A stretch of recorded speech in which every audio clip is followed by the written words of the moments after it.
Bonsoir à tous, soyez les bienvenus sur Maritima, ravi de vous accueillir côté canal avec le soleil quasiment couchant pour vous proposer le journal de ce vendredi 29 novembre. À la une, on va vous parler santé, industrie et justice. Craindre pour sa santé à cause de son emploi dans l'industrie, c'est ce que dénonce devant le Conseil des prud'hommes de Martigues la CGT pour 262 salariés de la société et sous-traitants d'ArcelorMittal à Fos. En cause, les poussières cancérogènes contre lesquelles les employés de l'acierie estiment ne pas être assez protégés, avec pour conséquence l'inquiétude légitime de développer une pathologie grave. Ce vendredi, l'avocate du syndicat dans cette affaire est venue rencontrer les plaignants. Les précisions de Rémi Reponti. La première étape de conciliation devant le Conseil des prud'hommes de Martigues ayant échoué avec ArcelorMittal comme avec les entreprises sous-traitantes, maître Julie Andreu, l'avocate des salariés, passe donc à l'offensive. Ce qu'on dit dans ces dossiers malheureusement, c'est que ce qui a été inhalé, les substances auxquelles vous avez été en contact, on ne peut pas revenir en arrière. Donc nous, l'important, c'est d'être reconnu en tant que victime, déjà, d'être en effet pris au sérieux dans le cadre de cette exposition et d'améliorer les conditions de travail pour demain et surtout de dire à un employeur fautif qu'on doit assumer les conséquences de son inaction et donc on va devoir réparer parce qu'il n'y a rien d'autre, on ne va pas rendre des années de vie ou rendre en effet un meilleur poumon, mais par contre on peut réparer par une indemnisation financière justement ce qui n'a pas été fait par l'employeur et ce qui a été subi par le salarié. Pour le préjudice d'anxiété, une indemnité forfaitaire de 35 000 € par salarié devrait être plaidée en bureau de jugement le 27 novembre 2025. Et de son côté, l'élu CGT au CSE d'ArcelorMittal Fos-sur-Mer, Olivier Dolo, déplore que l'aciériste n'améliore toujours pas les protections contre les poussières cancérogènes. Malgré que ça fait maintenant depuis 2023 que la situation est comme ça, on s'aperçoit qu'aujourd'hui, même chez des sous-traitants encore, on a des salariés qui ne sont pas bien équipés de protection individuelle. Ils ont des masques en papier, des masques à bec, mais ils n'ont même pas de masque ventilé, ils ont un masque pour toute une équipe. Et donc ça, c'est vrai que c'est des dérives qui fait que, malgré que ce soit que des mesures individuelles et qu'on n'a rien traité à la source, même ça, aujourd'hui, on a du mal à le faire respecter pour l'entièreté des salariés. En plus de 262 dossiers déjà déposés au Conseil des prud'hommes de Martigues, près d'une centaine de nouveaux dossiers devraient venir bientôt grossir le nombre des plaignants. Affaire à suivre. Au chapitre social, les agriculteurs continuent de se faire entendre pour dire non au Mercosur, cet accord de libre-échange avec les pays d'Amérique latine, à l'appel de la FNSEA et des jeunes agriculteurs. Ils se sont rassemblés comme convenu à Aix ce matin, entre Traits et La Rotonde, en centre-ville. Autre action annoncée pour demain en Camargue, cette fois. Et puis la FNSEA prévoit également de mobiliser de nouveau tous les agriculteurs partout en France les 9 et 10 décembre autour du thème cette fois des revenus du secteur selon le président du syndicat agricole majoritaire. Les cheminots se sont mobilisés devant la gare Saint-Charles ce matin pour dénoncer la mise en concurrence des TER. Elle a déjà été actée dans notre région avec un opérateur privé qui sera en place d'ici le mois de juin 2025. Une grève nationale des cheminots est d'ailleurs attendue à partir du 11 décembre prochain. Elle sera reconductible et concernera cette fois ce que les syndicats appellent le démantèlement de Fret SNCF. La campagne contre les intoxications au monoxyde de carbone est lancée depuis plusieurs jours déjà. L'occasion de rappeler quels sont les premiers symptômes d'une exposition à ce gaz invisible et inodore causé par les chauffages de nos habitations. On écoute Olivier Venel, c'est le lieutenant-colonel du SDIS 13. Il est au micro de Didier Gesualdi.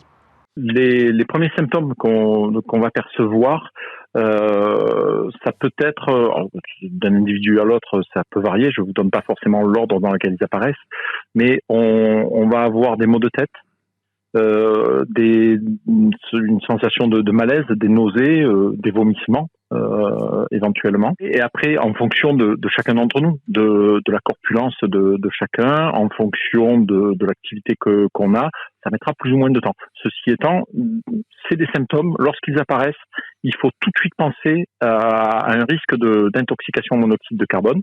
Permettez-moi de vous rappeler justement les numéros d'urgence. Le premier d'entre eux, celui que chaque citoyen doit avoir présent à l'esprit, c'est le 112. Donc c'est le numéro d'appel d'urgence européen. Et puis on retrouve nos numéros d'urgence plus classiques, le 18 pour les sapeurs-pompiers, le 15 pour le SAMU, le 17 pour la police. Petit rappel, ce gaz peut être cause de décès et ne doit pas être pris à la légère. Plus d'informations sur le site du SDIS 13. La clinique d'Istres en meilleure forme, eh bien c'est une bonne question, à laquelle a tenté de répondre le maire d'Istres, François Bernardini. Aujourd'hui, il a fait savoir sur les réseaux sociaux ce matin qu'il se félicite de la stabilisation de l'établissement médical après plusieurs mois de flou et d'incertitude, notamment concernant le service des urgences qui demeure pérenne, selon lui, un propos contrebalancé par la déléguée syndicale CFDT de la clinique, Nadia Bouchéri, qui attend plus de précisions sur les conditions et les moyens. Depuis janvier 2023, les travaux sont omniprésents du côté de la place Castellane, à quelques mètres du centre-ville de Marseille. Ce chantier rentre dans le cadre de l'extension du tramway du sud vers le nord que mène la métropole Aix-Marseille-Provence, avec également une place piétonne qui prend place au niveau du rond-point, une situation qui est difficile à vivre pour certains habitants et quelques commerçants, dont Philippe, vous allez l'entendre, kiosquier depuis 15 ans à Castellane. Les réactions sont recueillis par Nordine Ali Saïd. C'est insupportable d'avoir à se taper ça le matin et le soir. Voilà, les passages sont complètement restreints. Là, je ne sais pas si vous avez vu, mais il y a 2 poussettes qui se sont croisées. Ça a été mission impossible pour que les deux se croisent en même temps.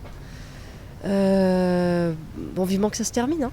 C'est un peu pénible de devoir descendre de son vélo et de marcher, surtout que là ils ont encore réduit l'espacement, donc c'est compliqué. Ça fait long ces travaux pour vous ?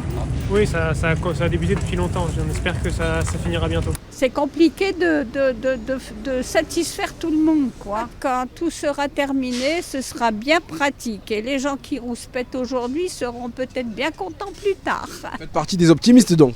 Tout à fait, toujours monsieur, toujours. Il faut être optimiste en tout point, parce que si on ne l'est pas, ça va pas. Hein. On n'a pas le moral, on n'a rien du tout. Voilà. Bonsoir. Vous faites les recharges de carte APM, Combien vous voulez mettre ? Ces travaux, comment ils impactent votre quotidien ?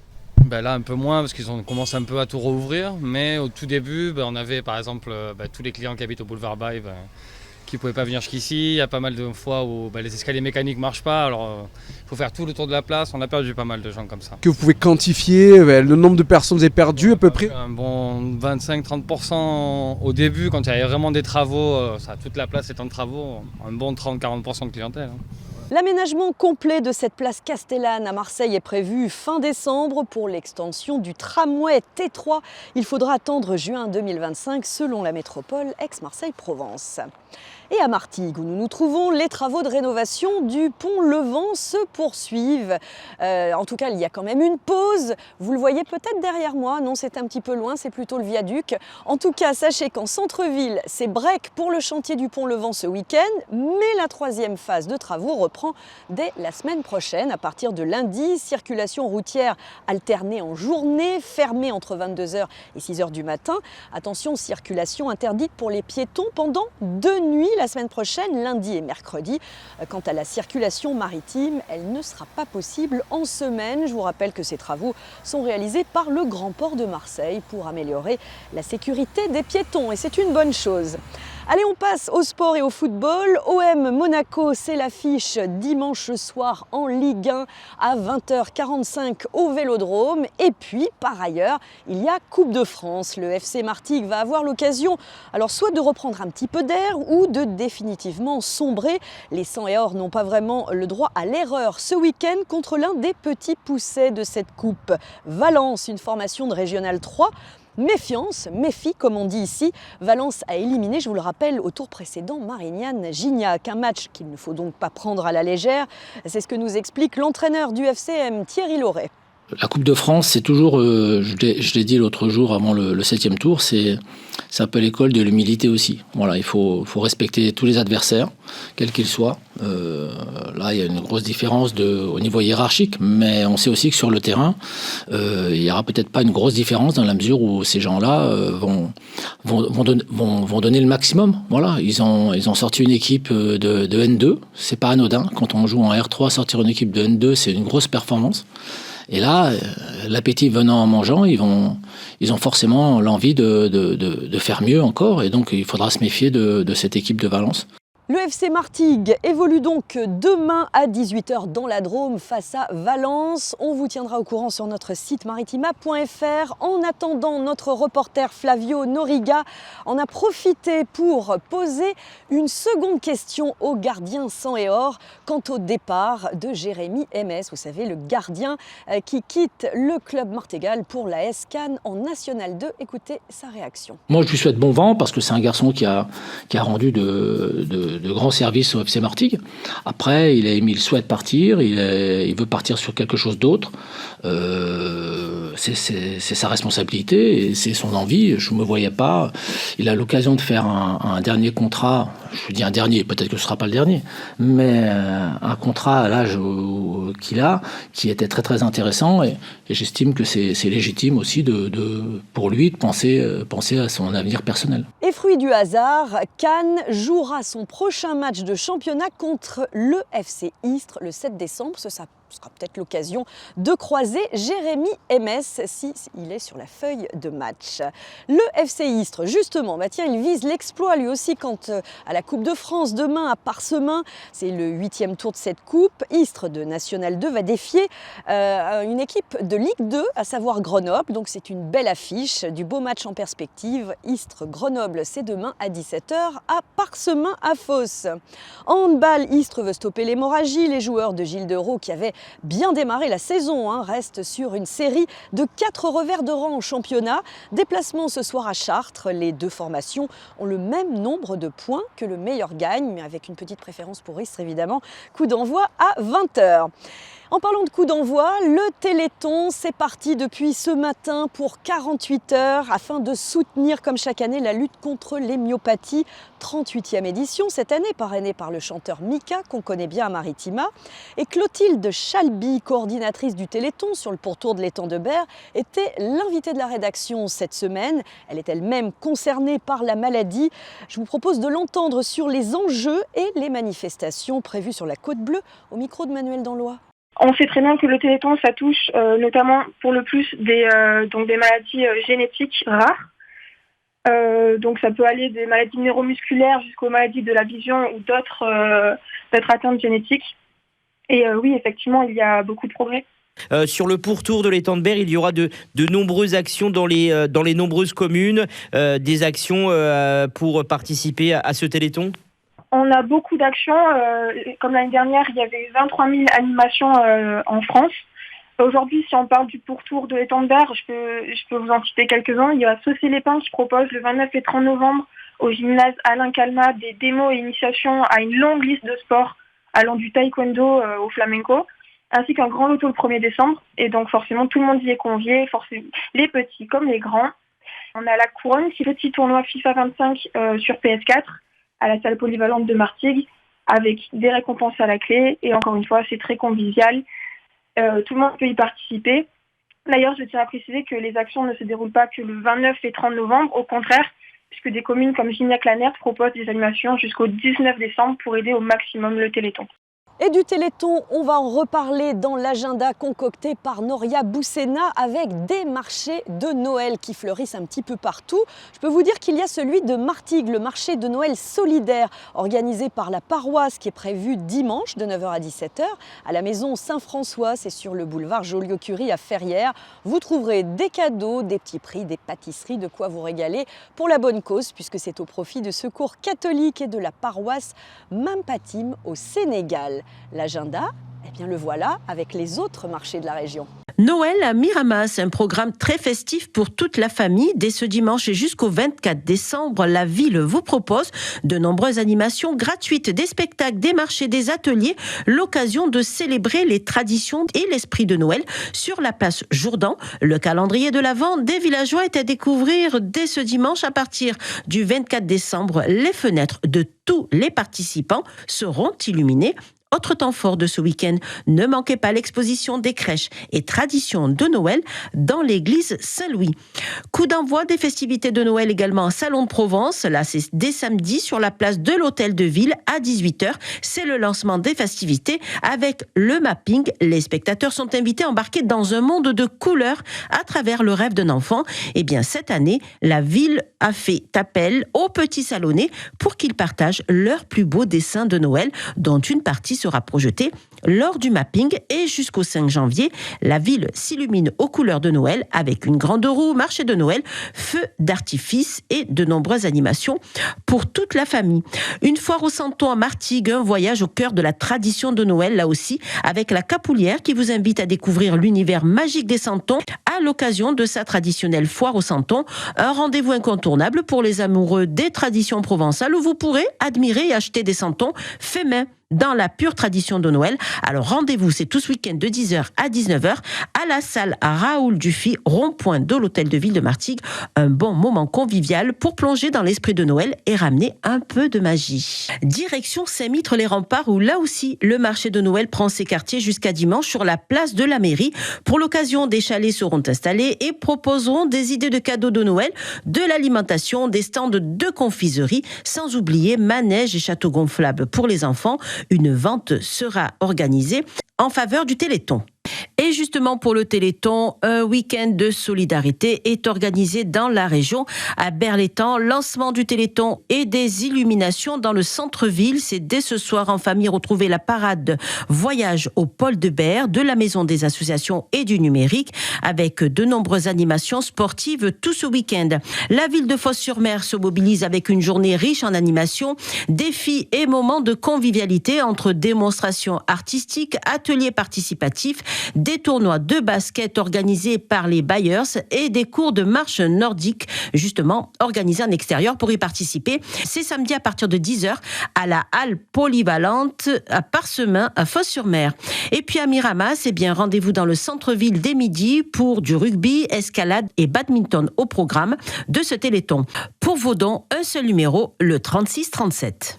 Bon, il y a de quoi faire, comme toujours, et d'autant plus pour ce dernier week-end, un peu à cheval finalement entre novembre et décembre, avec une occasion inespérée d'aller voir Vaiana 2 au ciné. Vous savez, le film est sorti mercredi dernier. Alors c'est vrai qu'il y avait école, pas facile pour les petits de se rendre au ciné. Eh bien là, c'est l'occasion donc ce week-end.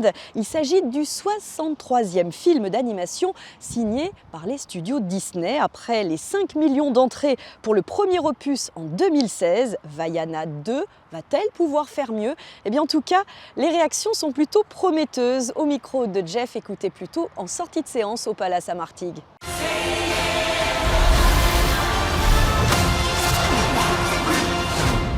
À moi, tous les passages me plaisaient. Vaiana, je pense que ça me plaît plus à moi qu'aux enfants.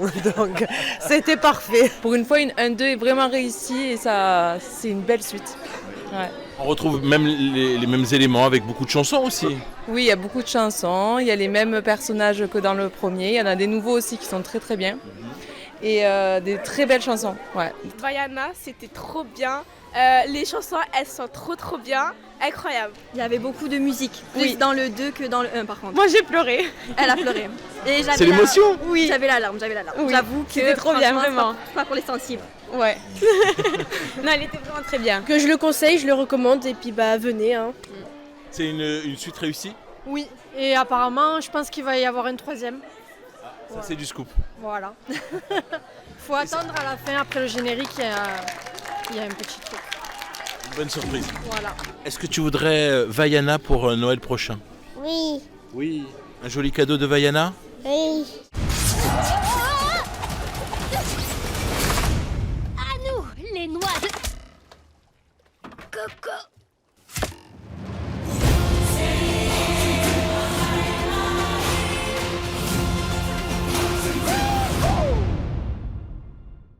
À vous de surfer sur la vague Vaiana 2, au Palace donc à Martigues ou encore au Pâté Plan de Campagne et pourquoi pas à la Joliette à Marseille. Ah, on a déjà les airs de Vaiana 1 encore en tête. Je pense que les parents vont pas être déçus de la suite. Allez, n'oubliez pas ce soir, si vous êtes encore en train de faire du shopping en nocturne, le Black Friday continue sur le net également. Donc profitez des bonnes affaires puisque c'est le moment déjà de faire ses emplettes pour Noël. Et puis, ça va être le moment d'ouvrir la première case du calendrier de l'Avent dimanche. Je sais que les enfants en sont fans et les grands aussi. D'ailleurs, eh bien, nous aussi, on vous offre un calendrier de l'Avent. Tous les jours, une question, une anecdote. C'est un challenge à relever du dimanche 1er donc jusqu'au 24 décembre inclus à 19h sur notre page Facebook Maritima et puis également sur Insta. Le principe est très simple. Vous mettez vos réponses dans le sticker à question et puis vous cliquez sur la bonne réponse parmi celles proposées. Tirage au sort chaque lendemain et cette année à gagner des livres, des vinyles, des bons d'achat, des places de ciné, du chocolat, des surprises, en veux-tu en voilà. On dit un grand merci à Marion Aplincourt, c'est notre experte réseaux sociaux, c'est la 5e année qu'elle vous propose ce calendrier de l'Avent, c'est son idée, c'est son bébé, alors nous eh bien on vous le fait passer avec grand plaisir et grande nouveauté cette année, les participants les plus fidèles seront récompensés 2 fois. Eh, pas mal, non? Elle pense à tout, Marion. Allez, n'oubliez pas 3637 pour le Téléthon. Ça, vous l'avez entendu dans l'agenda. On le répète, l'appel est gratuit depuis un poste fixe. On compte sur votre générosité. Reste à vous souhaiter une très belle soirée, un excellent week-end. N'oubliez pas maritima.fr pour rester connecté avec nous jusqu'à la semaine prochaine. Et il y a une lumière ici, là, sous le pont de Caronte qui est juste magnifique. Pour parler météo, regardez notre site. Bye.